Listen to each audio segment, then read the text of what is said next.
Hi everybody, my name is Dennis Norman, also known as just Doofus, also known as Doof for short, and today I would like to introduce you to maybe my favorite pet opening in chess that I've been playing over the past 3-4 years or so, which I like to call the Doof attack, and it's a line for the white pieces against the Slav defense.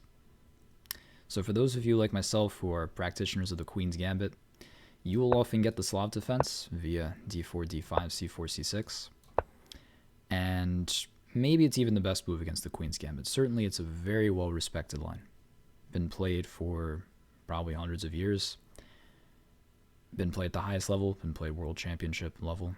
And as somebody who also used to play the Slav defense myself, I've had this position with both colors so many times throughout the past decade maybe. One thing to note about the Slav is that just like any other big mainline opening, something like the Najdorf or the Nimzo or some E45 lines, not only is there a lot of depth to the theory, but there's also a lot of breadth. Like there are many different sort of lines and flavors that can happen here. And just to give you a bit of a taste, if you try to play something like a mainline knight f3 and knight c3, black has a bunch of completely reputable options, all of which I've played with both colors actually at various times. For example, black can play the very theoretical mainline e6, that's the semi-Slav, and those lines can be very sharp.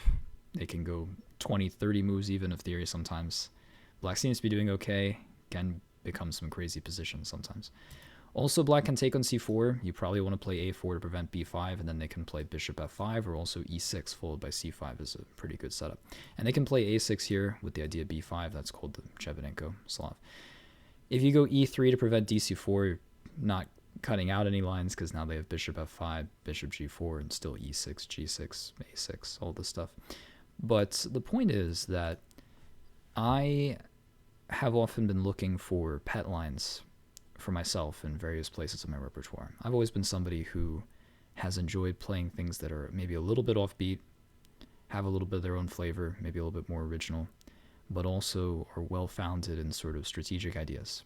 And I think that what I'm going to show you today definitely qualifies.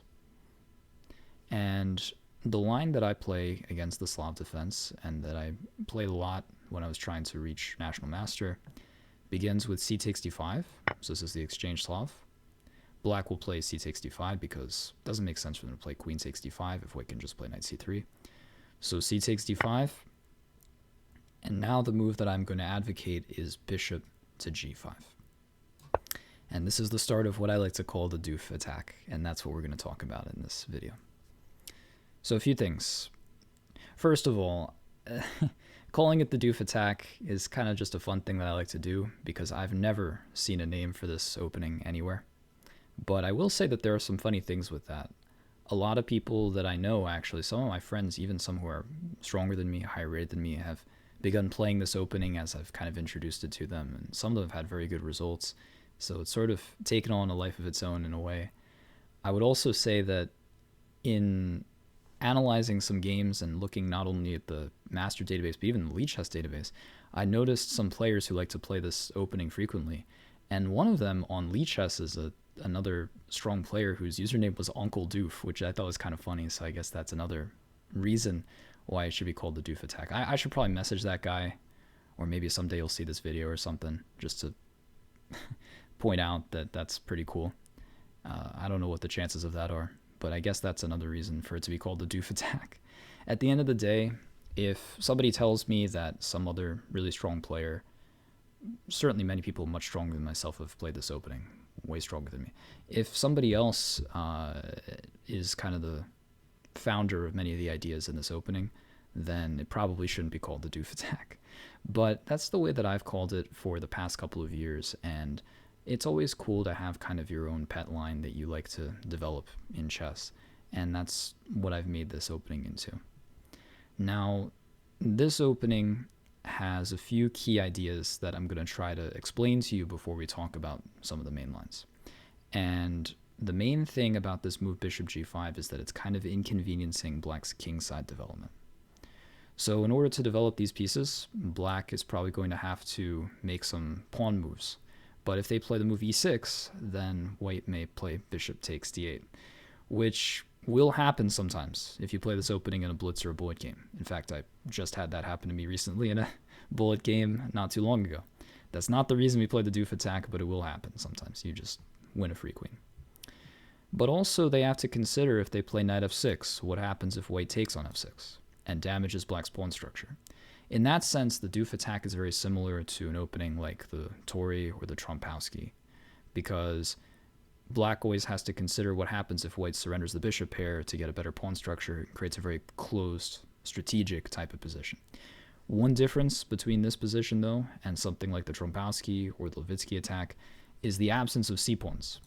And I would argue that that works in white's favor because it deprives black of the c5 break in some positions where they might want it. I don't know if that's an objectively sound argument, but that's something that I might claim, because there's been a little bit of clarity in the center. We've already exchanged a pair of pawns. So maybe it makes it a little bit more difficult for black to get counterplay sometimes. So this move bishop g5 has worked out pretty well for me in practice ever since I began playing it. I played it many times online, and I've had very good scores with it. I also played it a good bit when I was trying to get towards National Master, and I played it in 5 over-the-board standard-rated games. Not against the strongest opponents in the history of the world. All the opponents were rated between 1900 and 2300 US, so most of them were not titled, but at the same time, these are not beginners either.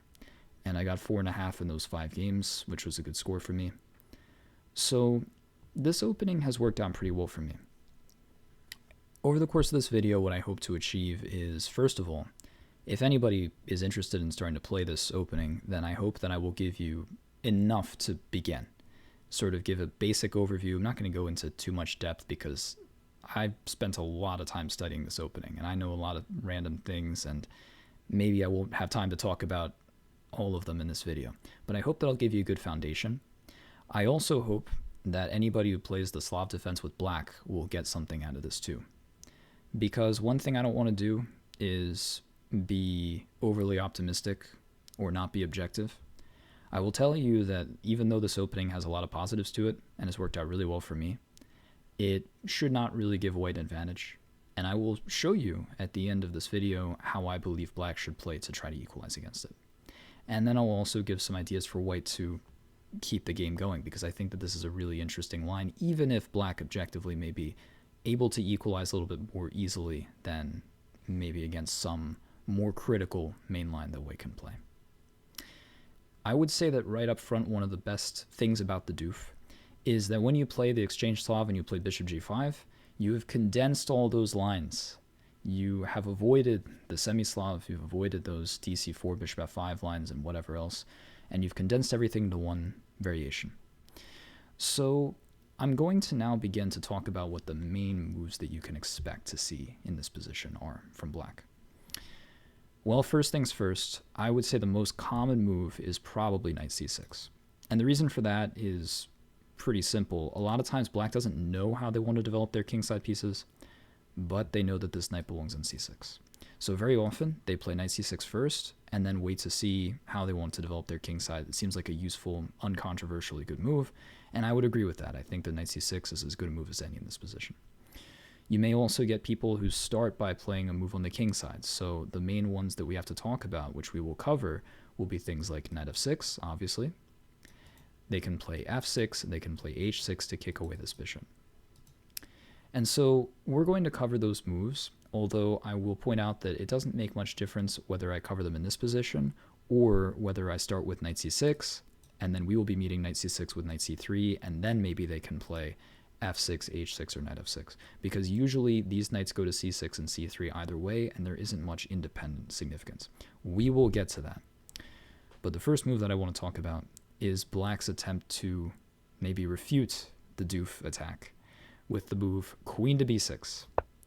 And this is a move that comes up pretty often when you play something like the London or the Tory or any d-pawn system where you quickly develop this bishop outside the pawn chain, and then the pawn on b2 becomes a bit weak. And so black is playing queen b6, trying to positionally refute the doof attack, and I believe that that's a personal attack against me, so we can't have that. And it's true that if white just passively plays something like b3, for example, to avoid losing a pawn, that black would have succeeded in their strategy, playing queen b6. But that's not the idea of the doof attack. If your opponents play queen b6 against you, you should quickly and confidently reply with the move knight c3. You'll get this position very often, and you dare them to take the pawn on b2. And it so happens that that pawn is kind of poisoned, and black should not take it. And if they do so, they have probably a lost position already. Many of your opponents will still do so, especially those who are not titled. I've gotten this position many times, and I'm going to explain to you why the move queen takes b2 just doesn't work for black at all. Queen takes b2, white is going to play knight takes d5. So white is threatening knight c7 check, followed by knight takes a8. And additionally, this knight is guarding c3, b4, and also b6, so there aren't any good spots for this queen to go to help deal with the problem. That really limits black's options. If you throw this position into a computer, it will tell you that the best two moves are either f6 or king d8. And after those moves, white is also winning. I'm not going to cover them today because, first of all, I want this video to be somewhat short, but also because I think those moves are kind of hideous. You can check for yourself and see what you think. But most human players, actually a vast majority of human players, will play the move knight a6 because they want to develop a piece in a way that defends the threat. And now you will play e4. You're threatening bishop takes a6, followed by knight c7 and knight takes a8. So now black has only one tricky move that they can play. They can play the move e6. And whenever they play e6 in this line, whether they play it here or even if they play it in this position actually, before you go with your idea, I recommend that you start by playing rook to b1. So let's say knight a6, e4, e6. I think it makes sense for white to throw in this move rook b1 because one of the ideas that black has, not only are they ready to play perhaps bishop a6, pawn takes d5, but they also have bishop b4 check in some lines. So it makes sense to throw in this move rook b1 to take a little bit more control over the b4 square. So now black will play queen takes a2. White goes bishop b5 check, black has the only move bishop d7, and now white is winning. White plays bishop takes d7, king takes d7, and rook takes b7. So black has, I guess, 4 legal moves. No, they have 5, because I guess they also have king d6. King d6 and knight c7, you don't have to worry too much about those. King c8 also, you can just play rook takes f7, threatening rook takes f8. White is completely winning in all these lines. Also here, white's up a pawn as well, which is pretty cool. If they play king e8, then you can choose. You can play queen d3, or you can play queen c1, and I think that they're both approximately plus 10 for white. So the only other move to look at is actually king c6. And after this, white is winning. You can check this for yourself. White should play the move rook c7 check, and if knight takes, you can play queen c1. And the point is that if they play king b5, then you always have this fork, and you're probably going to not only win their queen, but mate them afterwards. I mean, black is completely lost. So I hope that I've convinced you that after the move queen b6 and knight c3, black cannot take the pawn on b2. If they do so, they just have a lost position, and many of your opponents will do this.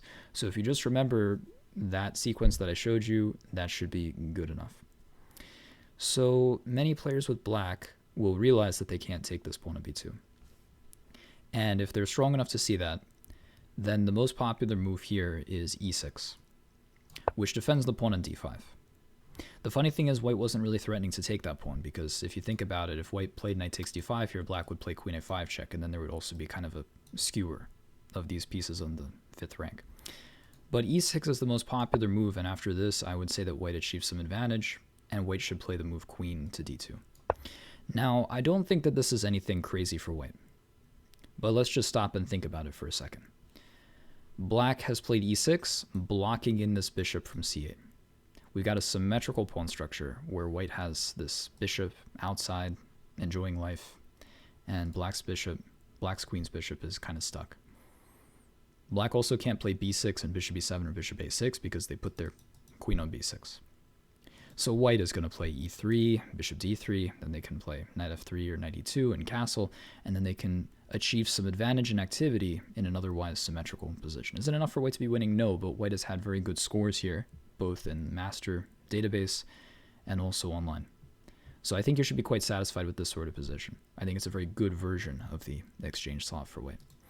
Now, I will also point out that in this position, if black is really clever, they might realize that white's not threatening to take on d5, and they do have some better options, including knight c6, which I could maybe look at if I do a future video.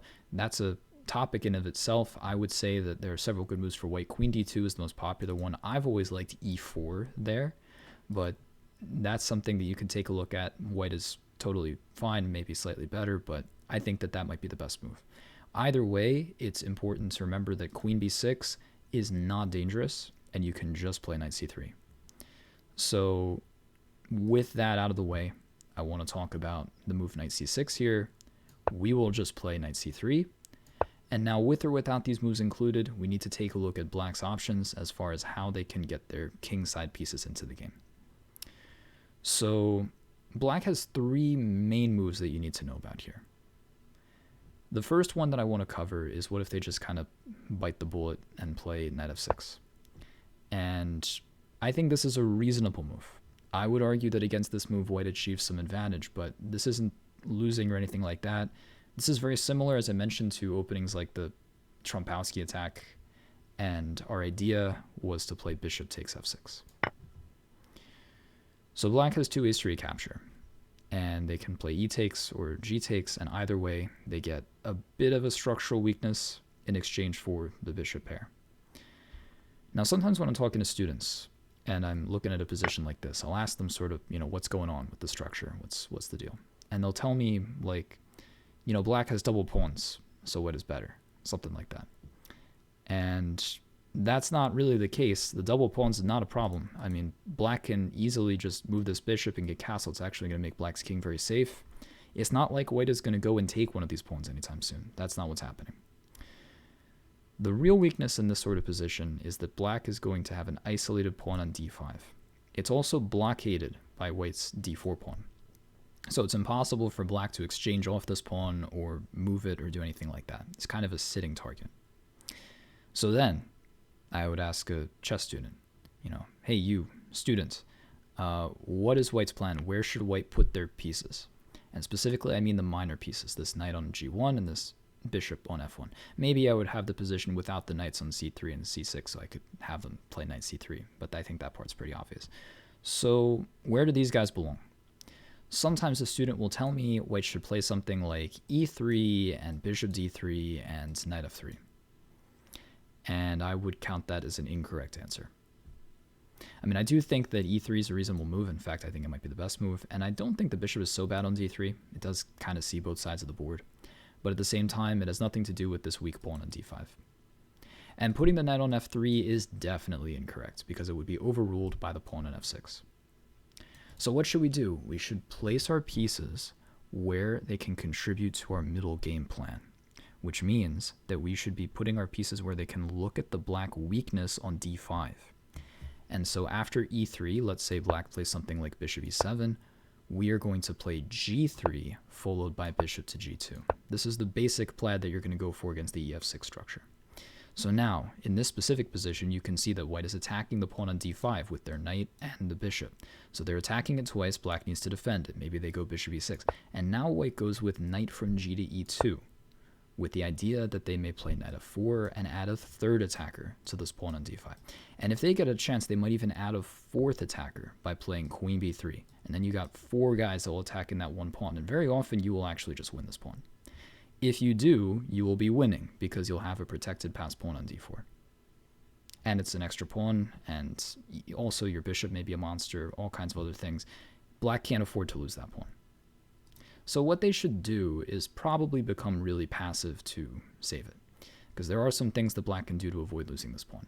Usually, strong players with black here will play something like bishop b4, and they will voluntarily give back the bishop pair, which they didn't really want to do, but they need to do, because they need to remove the attackers of the d5 pawn. And then once they've removed this bishop and taken the knight away from c3, they will then retreat this knight to e7. And these pieces on e7 and e6 will just sit there defending the pawn, and they will not lose the d5 pawn. So maybe this position is playable for black. And I actually recently had a discussion with a friend of mine who kind of convinced me that it's not so bad for black here, especially if they play the most accurate plans that the computer wanted to play. It's not so bad. But at the same time, I would say that black's position is very passive. Because while black's pieces, these minor pieces, are just going to sit on these squares for a while, white can achieve a big advantage in activity. And I actually won one of my favorite tournament games ever in a position like this, where my opponent's pieces just sat there defending the d5 pawn, and I got a lot of activity elsewhere on the queen side and won a very smooth game. And that will happen sometimes when you play this line of the doof attack. So going back to the position where white played bishop takes f6, I personally think that a slightly more logical recapture for black is actually g takes f6. And the reason I say that is, yeah, they still get a nice little pawn over here on the h-file, but it's kind of a more manageable weakness because, first of all, the pawn can move. It's not blockaded like this one was in the other variation. But also, they can kind of block the path to attacking this pawn. And one of the main lines, actually, that happens often in this variation is something like e3, e6, bishop d3, and they can play f5. So in the short run, at least, it can be difficult for white to attack this pawn, whereas in the other line, it was very easy for white to pile up on the black pawn on d5. So this is one way for white to play against this setup. And you will notice that black has kind of put all their pawns on light squares, and this bishop on c8 is not usually very happy in this line. It's very difficult for them to develop it actively, though, because if they play something like bishop f5 here, then there's queen b3. So black tends to play e6, and after something like this, you actually have a bunch of options for how you can develop your knight. Knight f3 ahead of your f-pawn is possible, so is knight e2. When Grandmaster Yannick Gazzoli had the position with white, I think he was the strongest player that I've seen have white in this position in a regular game. He played f4 and then played knight f3. And that's very possible. Another thing that I've seen people do online is sometimes even here go with g3 and bishop g2, which might not seem so logical because it feels as if you're kind of running into a brick wall, but at the same time, sometimes you may bring this knight around either via f4 or c1 to d3, and also white's king will be very safe because you're preventing f5, f4, and also if black goes h5, you will just go h4, and this pawn tends to fall off the board. It's very easy for white to get two attackers on this diagonal. Now, in order to understand how to play against this structure, I actually want to talk about one important plan that you can often go for in the endgame, after especially black has played the move f5. And that plan, which I've used a bunch of times in my games, is that someday, probably not anytime soon, but someday, you will go with h3 and then g4. Now the point is the following. If black does nothing, then you are very happy to take on f5. When black takes back, all of their pawns on the king side and in the center will be isolated and or doubled, and they will all be very weak. They'll have pawns on h7, f7, f5, and d5, just targets for the white pieces. So more likely than not, black will take on g4, and then white plays h takes g4, but then you have finally placed their weak h-pawn on an open file. You've opened the h-file. If you have multiple heavy pieces, you may double them, triple them, pile them up against this pawn on h7, and that can be your focal point for the rest of the game. This is a very typical plan, and I think it goes to show that even in this sort of position, I would claim that white is better. Right now, I think white has an advantage in activity since this bishop has a tough time getting in the game. But also in the endgame, there are some ways that you can exploit the advantage of having the better pawn structure in the doof attack and try to hone in on the black targets, and that specifically is the pawn on h7. So I think that probably knight f6 is a playable move, but I also would argue that white gets an advantage against it. Usually this bishop on c8 becomes a very inactive piece regardless of how black takes back, and black gets a structural weakness one way or another that white can try to take advantage of. Now what I just told you was kind of the very short version of both of those moves, ef6 and gf6, and there's a lot more detail that I could go into on both of those. But I think that that's enough to kind of give you a good basic level of understanding before I talk about some of the other lines that you need to be aware of.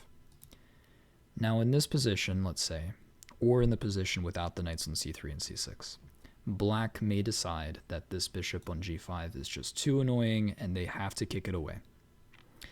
And there are two ways that they can do that.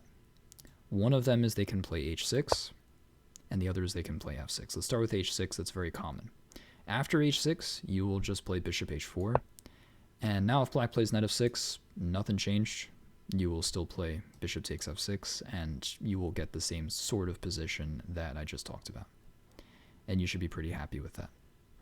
So a lot of players with black will play g5. And on bishop g3, they will then argue, hey, now I'm able to develop my kingside pieces in peace. Knight f6, let's say e3, bishop g7, bishop d3, and they can castle here. And all that's well and good, but the problem is that in the process of playing h6 and g5, they made some big weaknesses on the king side.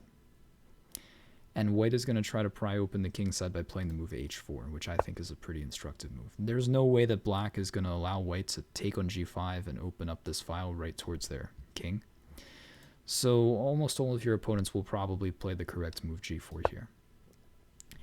And I think that white is much better in this position. There are several things that you can do here, actually. The maybe most logical move here is h5, kind of artificially isolating this pawn. And then you may bring this knight to e2 and f4, and that seems like a pretty reliable plan.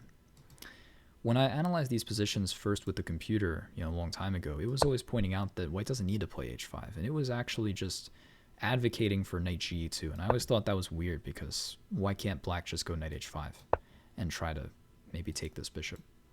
And the computer's argument was, hey, I don't care.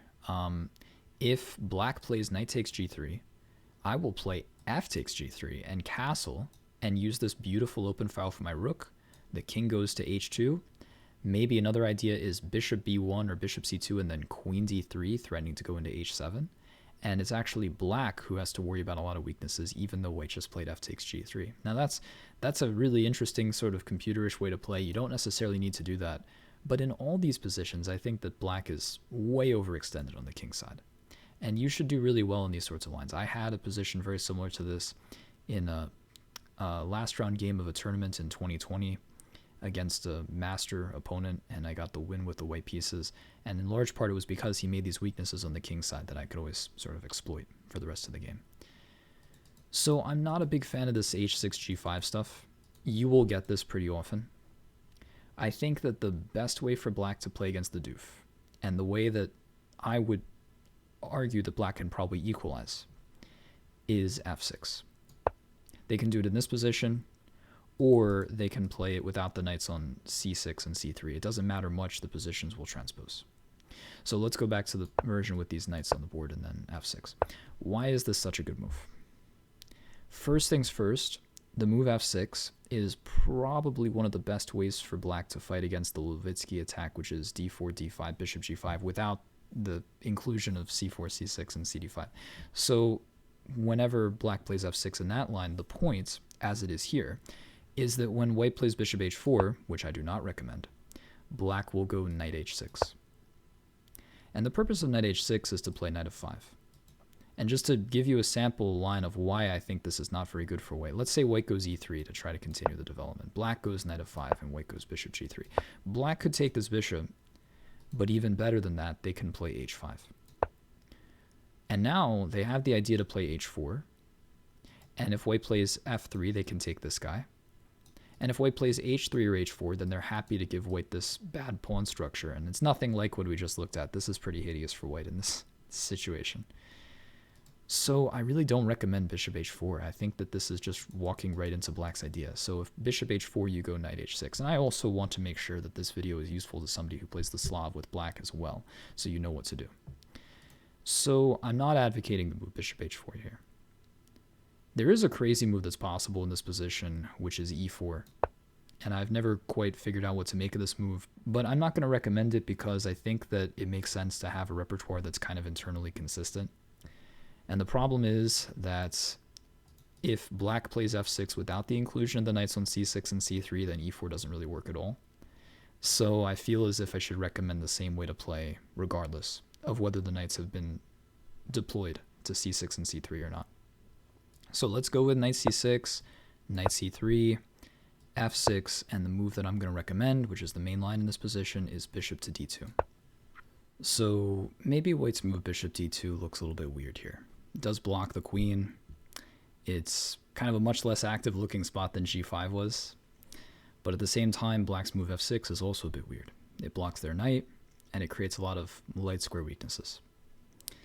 Black has two main moves that they can go for in this position. One of them is knight takes d4, and the other is e5, which I consider the main line. Let's look at both of them. Let's start with knight takes d4, which I actually get very rarely. Many people either miss that the pawn is hanging in blitz, or they understand that white can get some compensation for this. White should go e3 here, and sometimes black just gives the pawn back or blunders it back with knight c6, queen h5 takes d5. And I'd be happy to play this position for white because it feels as if black has softened up a lot of squares by playing these moves f6 and g6 over here. So that's not a problem. The critical option is if black tries to hang on to their pawn with knight f5. And there are a whole bunch of ways for white to play here. There are many different options that give white full compensation for the pawn. Bishop d3 is possible, and you could even put this knight on e2. Sometimes going for g4, that can be a thing. Another option is white can play knight f3. And I think that's maybe the most reliable choice, because if black goes e6, you can play e4. And I think that opening the position like this and then playing bishop c4, maybe castles bringing the rooks to the open lines, and queen b3 also kind of targeting this pawn, really emphasizes white's lead in development. And I think that white has pretty obvious activity to compensate for one pawn, and I think I would probably rather have white here. Maybe a better option is for black to play e5, but then white has queen b3. So this pawn is probably going to fall. White can go bishop b5, rook c1. And so I think that objectively maybe black should be able to equalize in here somewhere, but it seems a little risky to play black in some of these positions. So I would probably recommend to somebody who wants to play the Slav against the Doof attack that they should play in this position the move e5. I've always considered this to be the main line of the entire opening. Now against the move e5, white can play e3, which I should probably look into more deeply because it seems like not such a bad option actually. But the main line that I've always played is e4. And now you get just maximum chaos in the center. A lot of pawns that can take a lot of other pawns, and knights that can take pawns, and just a lot of tension. Sometimes when there's a lot of tension, somebody doesn't know what to do and makes a mistake and releases it incorrectly. So for example, if black plays pawn takes d4 here, white can go knight takes d5. And that's a really nice position for white. This knight is beautiful. This pawn doesn't make any sense. I mean, this diagonal is weak. This pawn is isolated. If knight g7, white can go queen h5 check. They can't go g6. And if they go knight g6, then you can go f4. All that looks great. So that's one way for black to go wrong, I suppose. But there are two moves here that I consider critical for black. One of them is pawn takes e4, and the other, which I think is maybe the main line, is knight takes d4. Pawn takes e4 is not bad. This I think was recommended by maybe Sam Shankland in a course either earlier this year, maybe last year. And the line continues pawn takes e5, f takes e5, and bishop c4. White can take back on e4, but it seems like black equalizes pretty easily against that. Bishop c4 is nice because it tries to get on this diagonal. And the critical thing that you need to watch out for is, let's say after knight f6, knight g2, black can try to play some ideas like a6 and maybe knight a5 to try to kick your bishop off this diagonal. And so if they do that, I think that they can get pretty close to equalizing in this line.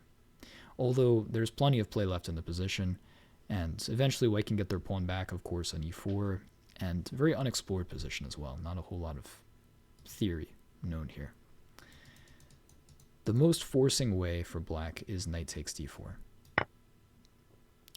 After this move, white can take on d5 with the pawn or the knight, and after either one of those, I would say that black has very few problems. It's for that reason that most of the really strong players who have had white here have preferred to play knight g2, which sacrifices a pawn, because black can take, and then they can hold on to the pawn by playing the move d4. But I'm not sure that they should, because after knight d5, this knight is really nice. White is a lead in development. White may castle and even play f4 at some point. And again, black has to be concerned about something like this happening. And g6, white can indeed play knight takes f6. So I don't think it makes the most sense for black to just take that pawn right away. What most strong players have done, and when I say this is a pretty small sample size, so it's not that many games, but still, is knight takes, bishop takes, and then knight e7 to try to maintain this pawn on d5, keep the tension. And when this position happened in a pretty high-level game in 2017 between two strong grandmasters, Alexander Ryazantsev and Eric Blomqvist, white played queen b3, putting max pressure on this pawn, and black finally relented and pushed it to d4. And the game then followed a very forcing continuation. Bishop c4, pawn takes c3, bishop f7 check, king d7, and white then castled long. Black played c takes d2 check, rook takes d2 check, king c7, rook takes d8, king takes d8, rook to d1 check, and king c7. And that's kind of where the super forcing lines end. And now we have to make a conclusion about the position. I think that objectively, if you throw this into a computer, it will always tell you that black is completely equal. In fact, it will give you an evaluation of 0, 0, 0. Now, it's a really interesting position to evaluate because white has a lead in development. All three of white's pieces are active, and black has almost no development. And also black's king is quite weak, kind of running for its life on c7. At the same time, if black gets their pieces in the game, they will be better because they're up 2 points of material right now. The correct evaluation of the position is a draw, because if you play down the computer line, eventually you'll get to a position where the position repeats or white draws by giving a perpetual check. So I guess this and also the previous line that I mentioned are probably the reasons why you're not going to see the doof attack happen too often in the World Championship matches or anything like that. But at the same time, even the positions in this opening that are equal have a lot of room for things to happen. And I guess the thing I would cite as evidence for that is the fact that in this game, just a few moves from this position, the grandmaster with black actually made a huge tactical blunder and white ended up winning the game. So even in positions which are known to be theoretically completely equal, who knows what's going to happen, because there are a lot of imbalances that you can play with. And that's why I'm not really afraid of playing the doof attack, even against people who might have some ideas about how to try to equalize against it.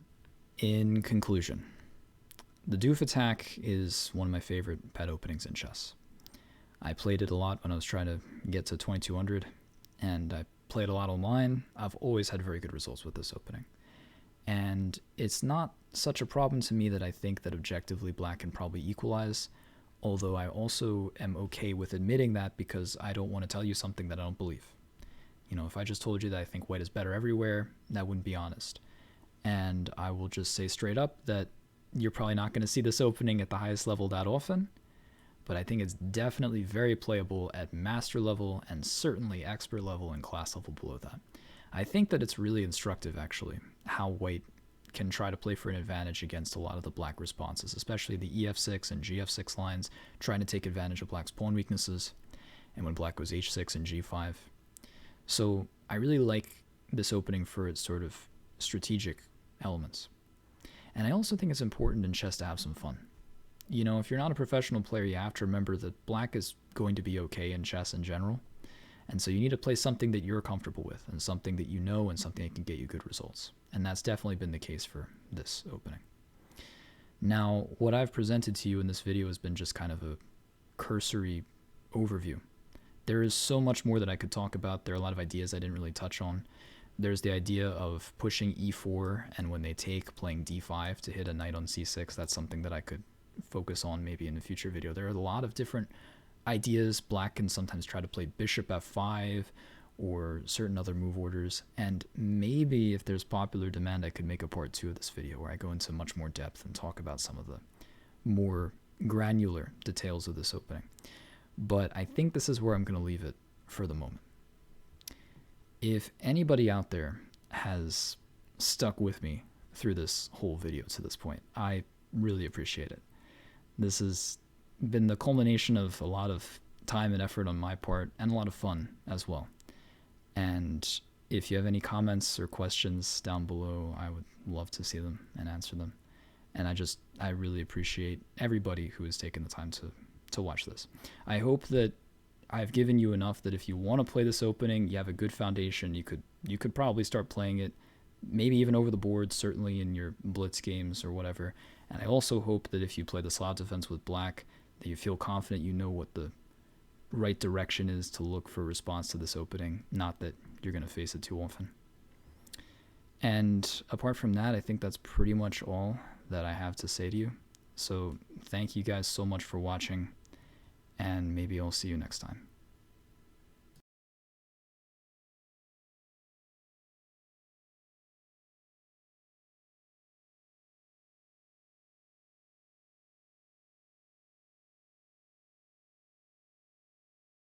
You would be starting some of your games with white as by playing. I'm going to restart this. This is terrible.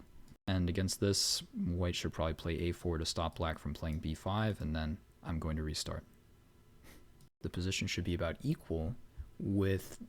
I'm going to... Oh my god, I need to restart. This is just crap.